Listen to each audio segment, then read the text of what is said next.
What's up, everybody? Welcome to another episode of The Fresh Approach. I'm your host, CF, the Plumbing Sales Coach. Tonight, we're going to do something, and we're going to dive deep into something that I believe in, something that must be talked about, and something that I believe equates literally the equation to how to give a customer a great experience while you're inside the home. And there's no better way to do that than to be empathetic and to really give your customer an opportunity to be heard and to be understood. And so we're going to be breaking that down tonight. I cannot wait. Tonight we're going to be breaking down the 5 stages that I believe every single customer goes through, that you need to go through, that need to happen. They need to happen. These are the 5 stages of the home experience. And if you skip them or you don't do them or you don't deal with them, I promise you they will come back to haunt you. This is why you're getting objections. This is where price fear comes into. This is where all of that stuff lives and exists, because you typically didn't handle one of these 5 stages. And it's really easy to do if you really just understand what to do. I think a lot of times in life we do things, we're good at things, we're naturally good at things, we're gifted at something, and then we try to do something we're not so good at, and we don't understand why we don't get the result that others get. And it's not that we can't, it's just that we don't understand what it takes to get that result. And so I'm going to help you guys understand what it takes to get that result. All right, look, here's what I want you guys to understand tonight, that there's 5 stages of this thing. And as we go through this, there's a reality that we have to help the customer understand what's going on inside the home. There's a reality that the customer doesn't always understand, not only what's going on inside the home in relationship to what you're doing, but even in relationship to what happened, what caused the original problem to begin with. And so we're going to break that down tonight. We're going to walk through those 5 stages. Now, if you think about it from a 50,000 foot level, you have to understand that when you walk through this particular portion of the process inside the home, there are other things that come into play. You know, just the last week, I think we had Dan Antonelli on the show, the last show that we did live with him. Kick Charge, a legend in the game when it comes to branding and marketing and understanding that side of the coin. You know, he really laid out a roadmap for understanding the power and importance of branding, how that could affect revenue, because these are one of the things that have to be done before the call even starts, before you even get to knock on the front door and walk in. And so the better you're branded, the better you look, the better chance you have, if I'm being completely honest with you. And it's a fickle world. It's a shallow world, but that's the way it is. Hey, look, tonight, no matter what industry you're in, this one's going to apply to you, because this is in-home services. This is, now we do focus heavy on service plumbing.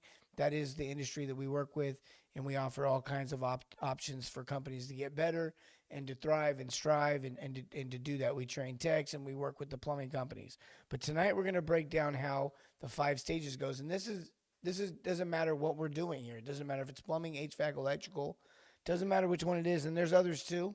I don't want to leave out restoration. I don't want to start listing them all, because I'll forget someone. I'll forget some. You know, people always ask me if I have a journeyman card. I have a journeyman card, first of all, in carpentry when I was younger. That was the first one I got. That's how I kind of got into the game of anything. So my original background was carpentry, journeyman carpenter. I wouldn't say I was the best. I didn't like heights. I wasn't a big fan of heights. I did scaffold carpeting. For some reason, I was cool with that, but I wasn't cool with it at the same time. It's a love-hate. But you got to do what you got to do. You got to do what you got to do. Okay, look. Where are you from? Where you plumb? Tell us where you're at. Shout your company out. Shout yourself out. If you're a killer in the game, let us know. If you got a big ticket average, let us know. Now, don't be lying. Tell the truth. It's all transparency up in here. But we're going to talk about something that I see consistently gets companies to the point to where they're literally averaging. And when I say averaging this number that I'm about to drop on you, I'm talking about they have 10 dispatch opportunities, and they are counting all of the zeros, all of the just dispatch onlys, all of the additional diagnosis onlys, anything negative, they're counting that into this. And they're well over $1,500 a ticket. Man, if you think about it, that's crazy, right? And it's not done through higher pricing and higher sales tactics and pushing people into things they don't need. It's simply understanding that we have to diagnose, we have to thoroughly understand what's going on inside the home, or else the customer can't understand what's going on inside the home.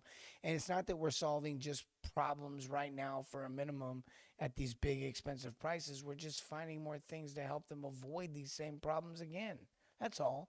Nothing crazy. We're not offering and adding additional things that people don't need. We're not trying to get them to buy nothing they don't want. That's not what's going on here. And there's too many companies now that have been through the program for years and they haven't had any customer complaints because they're pushing things or they're selling things. They're taking advantage of people. That's not what's going on. But I do think that sometimes there are situations where people are being taken advantage of in the opposite sense, where we don't thoroughly diagnose enough. And so we often miss the thing that caused the problem. If we really want to be considered someone who's a six-figure, you know, savior to the plumbing industry of homes, and no matter what industry you do, you have to be a professional. Professionals thoroughly diagnose, they thoroughly examine. So we're going to talk about that tonight. All right, look, we're talking about the 5 stages that every single customer goes through in home service sales. And we got to go through it, because if you're breaking one of these things, if you're messing one of these things up, if you're not getting it right, and who am I? Who am I to say what's right and what's wrong? But we've helped hundreds of companies you guys know. A lot of you know the stories. A lot of you are in the program. A lot of you guys watching right now have been in trainings with us for years. And you know it works. You know it helps you guys get to that $1,500 ticket average. Helps you guys really bridge the gap between this concept of overselling and this concept of underdiagnosing, and really helping the customer have an experience inside the home to where they can make a good decision. And I'm going to tell you right now, I've seen it. You guys have seen it. A lot of you have seen this. When you give the customer a really good reason, not a good sales pitch, not a good manipulation line, but something that actually is evidence of their real need, then they oftentimes will solve it, believe it or not. They really will. We talk about this stuff because it's important for people to understand that when a homeowner is going through it and you walk into their home, it's not just simply about the problem that they experience to get you out there. It's much deeper than that. So we're going to break that down tonight. We're going to walk through those 5 stages here in just a moment. Let's go ahead and actually get started. First of all, the main topic tonight again is FRESH, F-R-E-S-H. This is the 5 stages of the home experience. This is what I've experienced, what a lot of you experienced. And I want to break this down. This is kind of like a take on what goes on in the psyche of the service plumber going into the home as well as the customer. For those that don't know, I have been in thousands of calls as a service plumber, but I got my journeyman card as in carpentry when I was younger. I owned a house cleaning construction company somewhere in my mid-20s and 30s. I know I only look like I'm about 28, but I'm actually going to be 50 this year.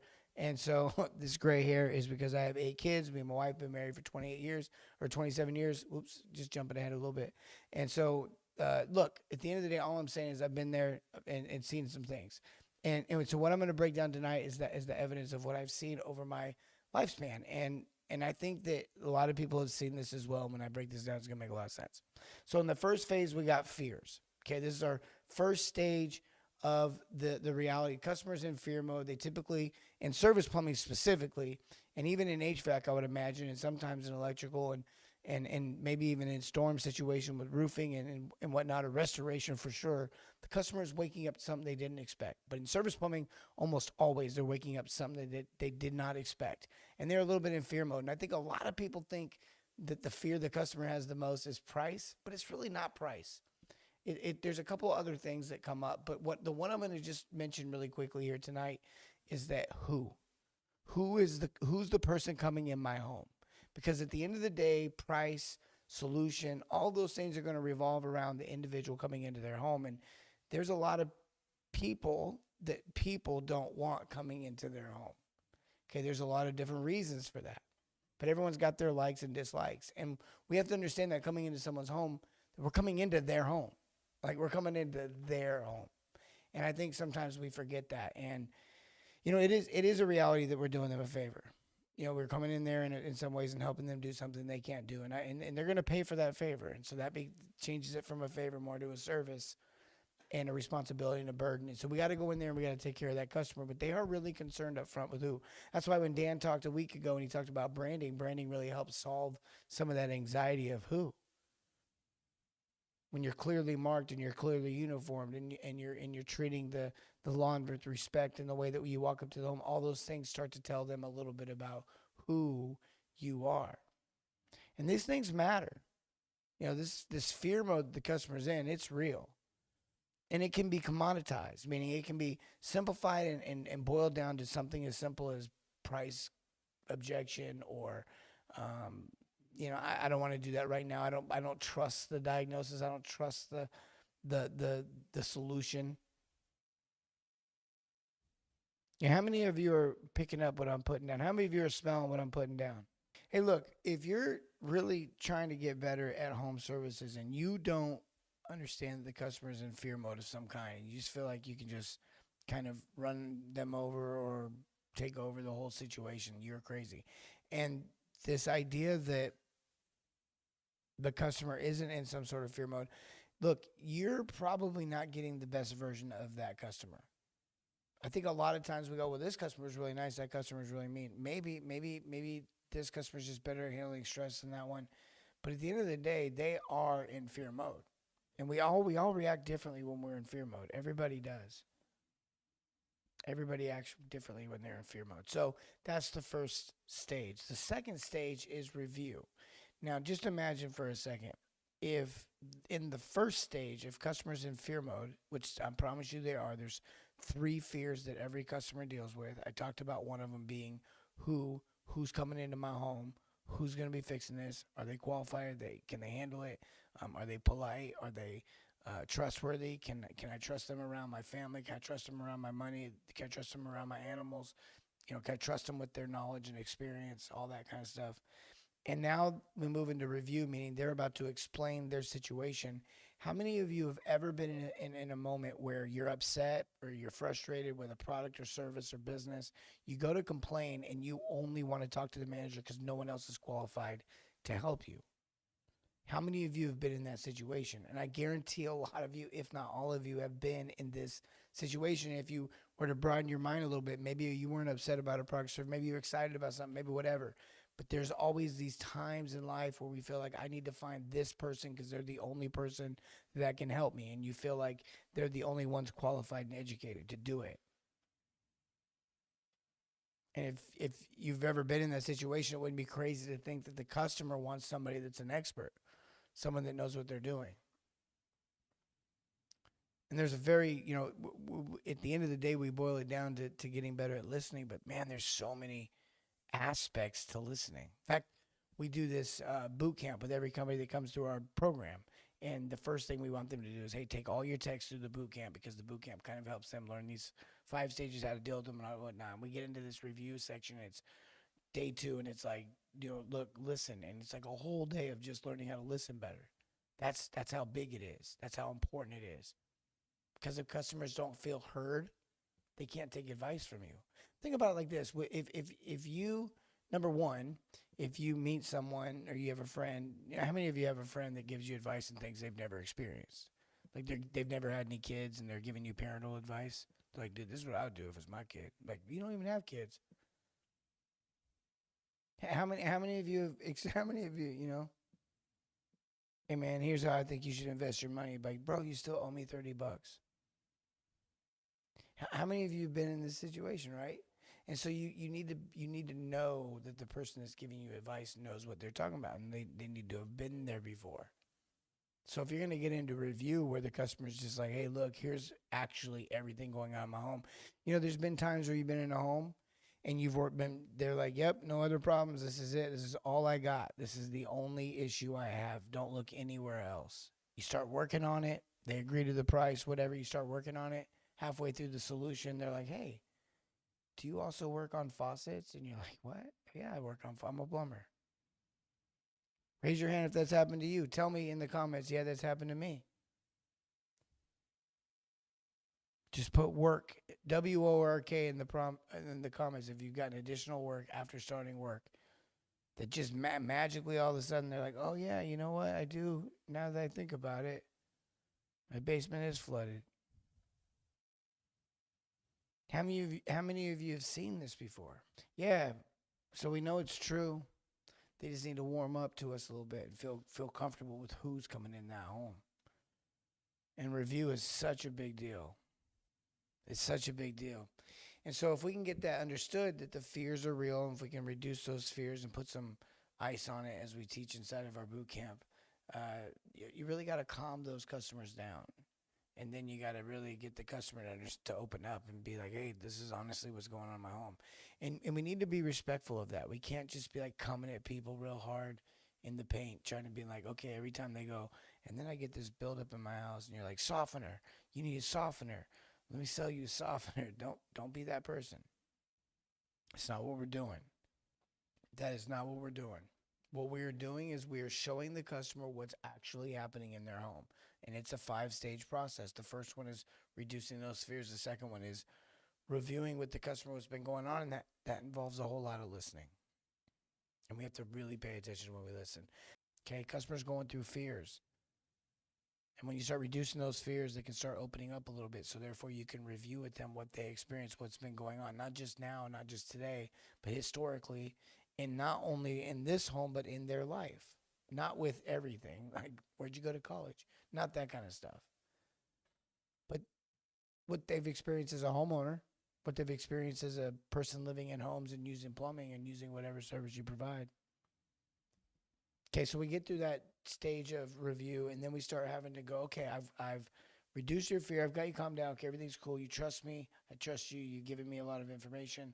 Let me go do my diagnosis. Let me go do my analysis. Let me go do my assessment. And we call that the stage of examine. That's when we're going to examine what's going on.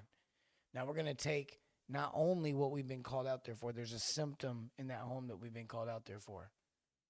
Just like a patient and a doctor. There's a symptom that got us in there, but they need to check our vitals. They need to do something. So do we. So we need to examine that home.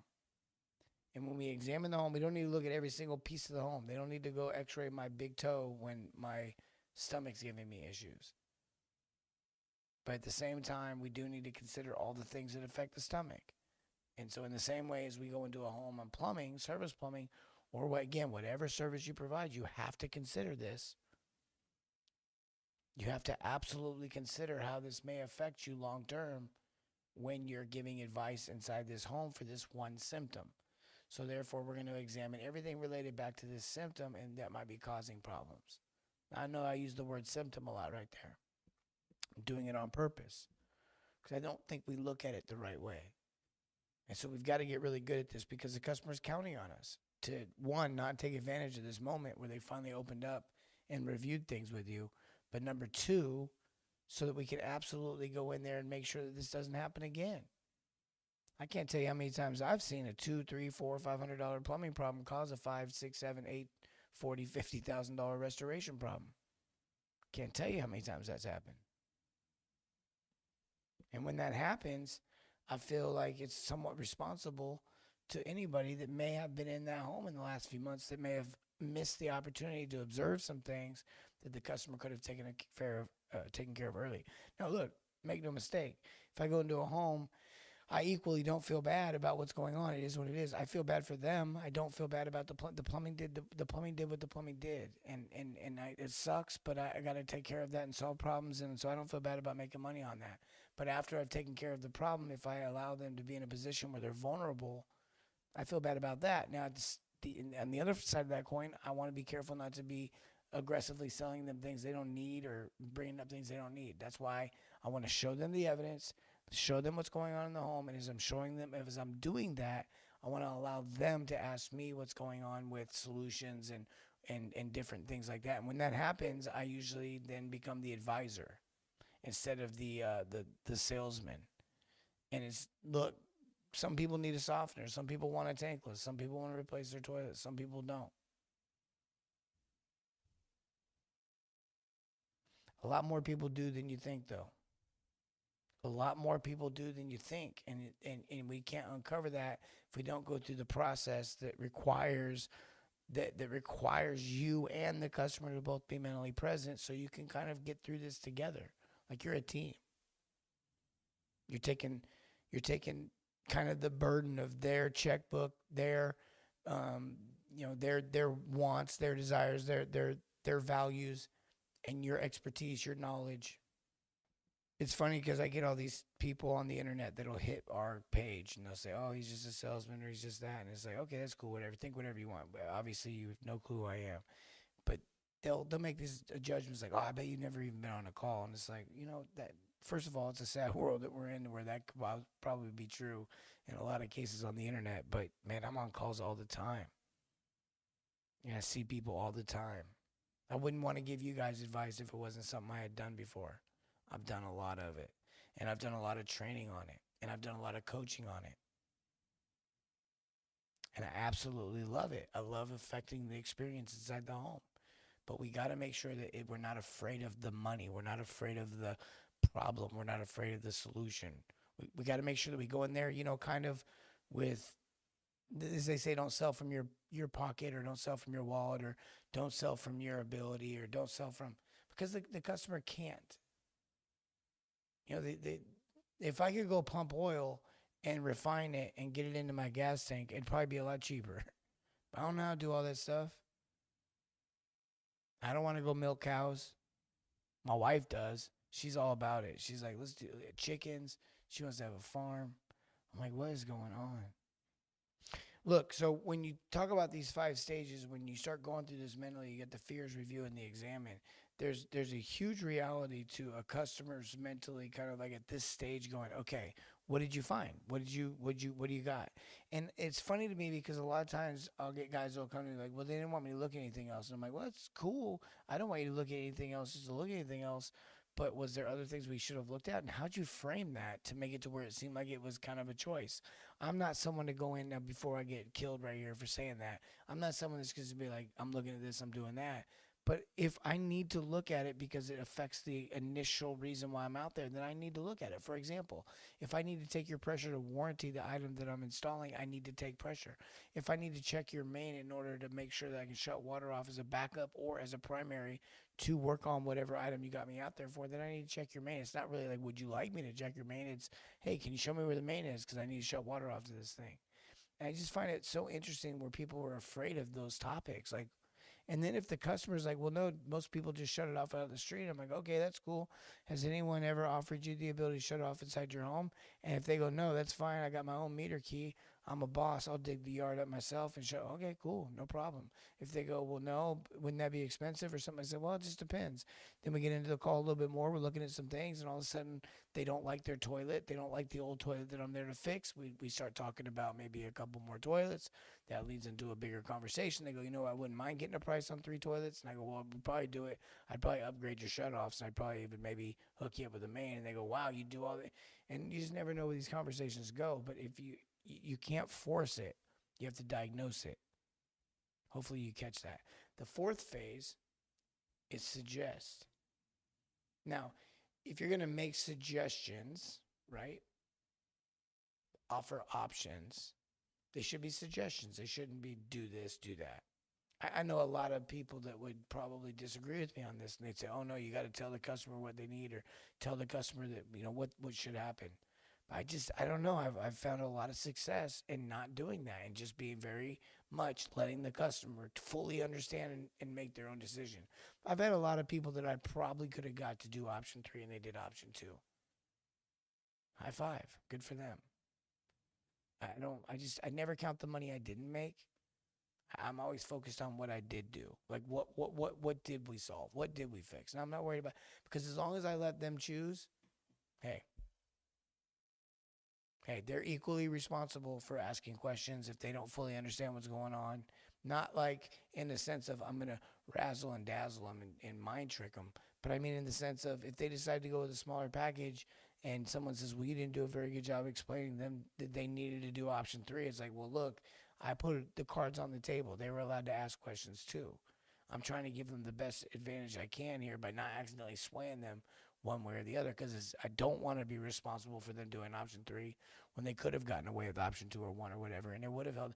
I let people know up straight up. They're like, what do you think? Do I need it? Like, no, you don't need to do it now. The only reason why you do it now is because of the deal. That's literally the only reason. And in some cases, I'm like, you're going to have to do it sooner than later. We're both looking at a, 80-year-old sewer line that's crumbling, tree roots everywhere. Yeah, at some point, I think it's pretty obvious you're going to have to do something about this. They're looking at a 7-year-old water heater. I'm like, no, you still got a lot of life on this. The only reason why you'd even mess with this is because you end up doing the repipe, and then they're throwing it in, or I don't know, whatever. At the end of the day, though, what really does matter is that when you're doing this stuff, is you're just letting the plumbing lead to the plumbing. Back in that diagnosing phase, we have a 4-step process. We have vitals that we want to consider. We have some very specific things that we utilize to help us lead us through that. But once we do that, we need to put some solutions on the table, and that's where it comes to forming options. And how do we do that? And so you got to suggest those to the customer. You got to do it in a very specific kind of way so the customer understands what's going on. You don't want to get into a conversation where you're talking numbers and they're hearing things for the first time. I remember Russell Brunson put this on the internet one time, and I've heard it a gazillion times, but a confused mind says no. A confused mind says no. So you don't want to be confusing people. They need to understand. They need to go along that journey with you.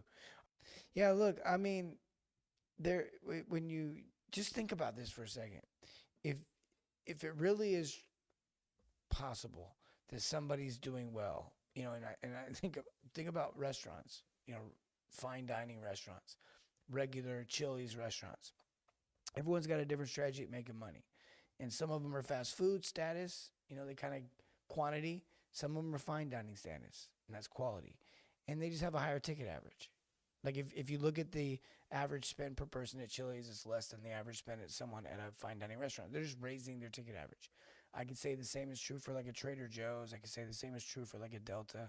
They just found ways to improve the experience to raise their ticket average. I could look at the Carnival. I could look at Six Flags. I could look at all those, and then I could look at Disney and Universal. They found a way to increase the ticket average. It costs a lot more to get into Disney parks than it does to get into your local Six Flags or whatever amusement park. And so everyone's doing the same thing. And there's the right way to do it and the wrong way to do it. Okay, I get that. There's some shady ways to do it, and a lot of people out there talking about those shady ways, and it gives us an ick factor to the whole thing. But at the end of the day, it's not just get in and get out of the home. It's how do we go into that home, give that person an experience, and really truly diagnose and show them that we can be the advisor they need to help them make the right decision on whatever it is that they need fixed, long-term, short-term, intermediate, whatever, right? And so I think we maybe are looking at sales the wrong way. I think a lot of people have given us a lot of reasons to, but I think we're looking at sales the wrong way. And so I just want to help you break through that mindset of like, man, it doesn't have to be like this. Like you can go in and give someone an amazing experience. They can spend a lot of money with you, and you don't have to be the bad guy. You can be the good person, and they love you for it, man. Oh my gosh, these customers love you for it. They love you for it. They've like become raving fans. In fact, we say we help plumbing companies create raving fans. We help you transition from fast food to fine dining. We want you to understand how to do this, but you can't run a fine dining restaurant the same old way. You can't run it the way the fast food place runs. You can't do the same things the fast food place does because it won't work, because you're not going to have the quantity to keep up with that. But if you can provide the quality and raise that ticket average, you don't have to play the game anymore. You don't have to fight the game no more. So what if the lead costs $200? So what if the lead costs $300? It doesn't matter anymore because you're generating so much more value for the customer. They're spending more money with you. You can afford to take that hit. And last but not least, you can stay around long term. You can find a way to have a system to stay in front of that customer so that you can then be around for the lifetime value of the customer, which is far greater than whatever I could teach you even on the front end. I hope you guys really get that. Hope you really grasp that. Hope you understand exactly what's at stake here, because if we can go in and do that for customers, fine dining in the plumbing world, fine dining in the home services space, what if we could do that? We could break the mold. We could break the stigma. We could break the way that we're viewed. People give me a hard time about wanting more. How could you seriously challenge someone for wanting more for you or for themselves? Can't. Your argument falls light with me. And, I'll keep preaching what I preach. You keep preaching what you preach. But at the end of the day, I'm going to impact an industry. I'm going to change it because you guys, now I'm talking to the ones that are on our team, the Fresh Force, you guys are bought in and you're out here helping me do it, because I can only impact one home at a time, but we can impact thousands of homes at a time. What a good feeling that is. To know you're a part of something bigger. To know you're a part of something that matters. To know that you're literally out there changing the world. Plumbing's a big deal. HVAC, big deal. Roofing, big deal. All this stuff is needed, especially in the Midwest. Weather sucks here.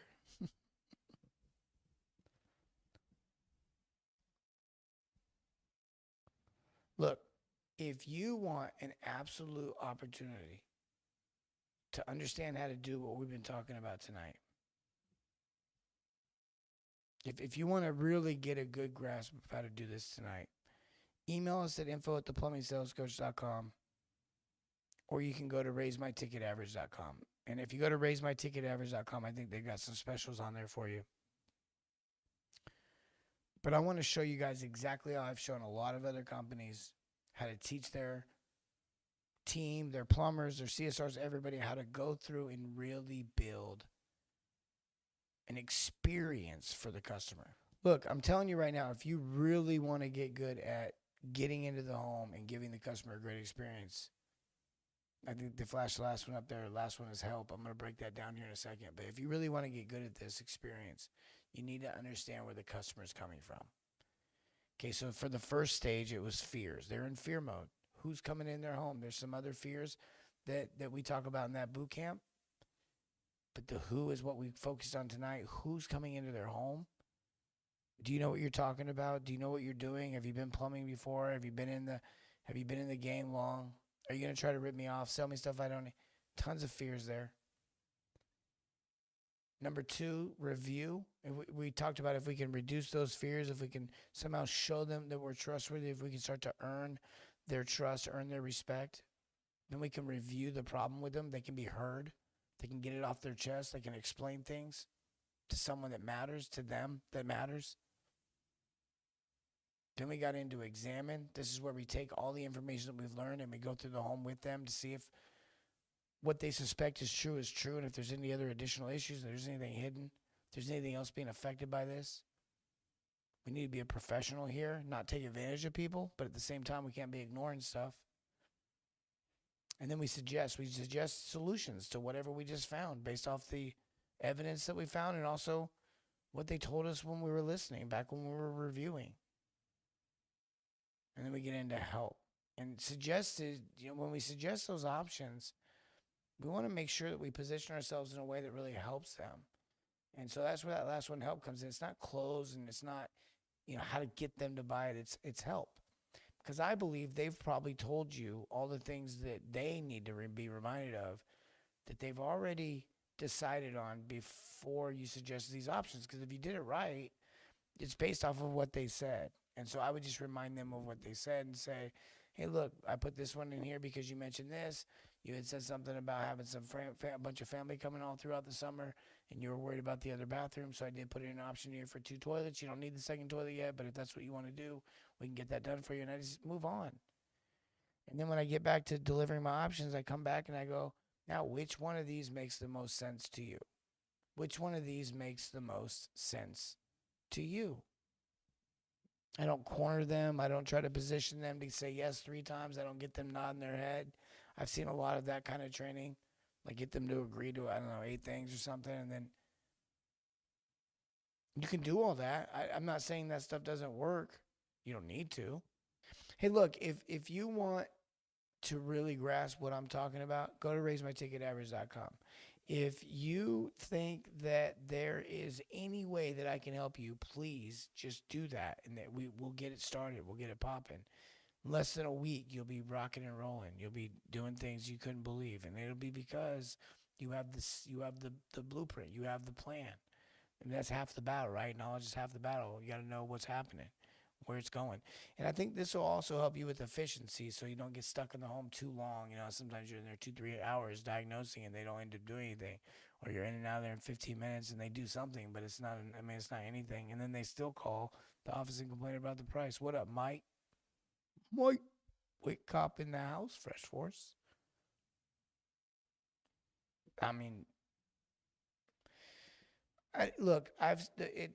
Here's an interesting fact. Here's an interesting thing. If people were to ask me, like, what's the craziest thing you've seen? Well, here's the craziest thing I've seen. The more people spend, the happier they get. I'm guilty of it. Yeah, it's the more people spend, the happier. I don't know what that is. No one likes to get ripped off. No one likes to spend unnecessary money. That's not what I'm talking about. But when we're getting value, when we're getting something for our money, people are far happier when they spend more money. I don't know what it is. It's wild. No matter what it is,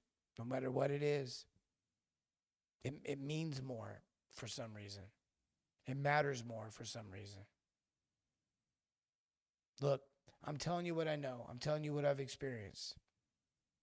I don't, sometimes, I think tonight, I'm wearing this hoodie, this zip up, this old man zip up. I love it though. My team made it tight.